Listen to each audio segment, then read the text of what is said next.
Katatapos ko lang maglaba, kaya habang nagpapahinga ko ay tuturuan ko naman kayo magluto ng gatang talbos ng kamoting kahoy. Gagayatin natin ang talbos ng kamoting kahoy ng pinong-pino. Ingat lang po, baka masugatan ang inyong kamay kapag kayo ay gagayat. Kasi po talaga kailangan pinong-pino. Gawin po ito ng pinong-pino. Ayan na po ang kinalabasan ng ginayat na talbos ng kamoting kahoy. Madali lang po, ang sangkap lang po niya ni bawang, sibuyas. Lalagyan din natin ng sili kung gusto niyo ng maanghang. At huwag natin kakalimutan ang asin na pantimpla. Kung gusto natin sahugan ng tinapa, tuyo, o daing, depende po sa gusto nyo. Ayan na. Ayan po ang ating mga sangkap. Gata, kakang gata, bawang, sibuyas, may paminta, may sili, asin. Ang isasahog ko po ay karning baboy. Ayan na. Linagay na natin yung gata, yung unang gata, tapos ilalagay natin yung kaagad yung sibuyas. Pagkatapos ng sibuyas, ilalagay naman natin po ang bawang. Isusunod natin dyan ay ang sili.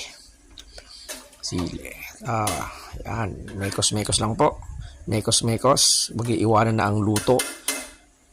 Baka kainin ng ikos o ng iring. Kaya huwag iiwanan sa lamesa kung mayroon kayong alagang pusa. Mahirap na po.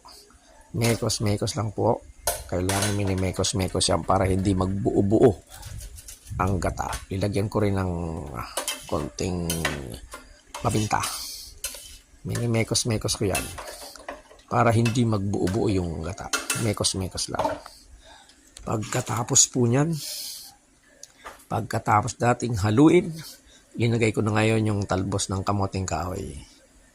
Pagkatapos naman pag nailagay na lahat, ito po yung ating tatakpan. Mga ilang minuto, bubuksan natin. Ayan na yung unang gata na ilagay. Pag medyo tuyo na siya, luto na siya, ilalagay naman natin yung kakang gata. Kumbaga sa Bicol, yung maliputok. Yan, kaya wag nating sasayangin ni patak ng kakang gata. Napakahalaga po niyan. Yung kahit isang patak po ng gata, wag nating sayangin. Pagkatapos nating ilagay yan, mekos-mekos, halo-halo. Pagkatapos tatakpan po natin yan. Kapag po naluto na yan, ang gagawin naman natin dyan, hindi natin yan patutuyuin ng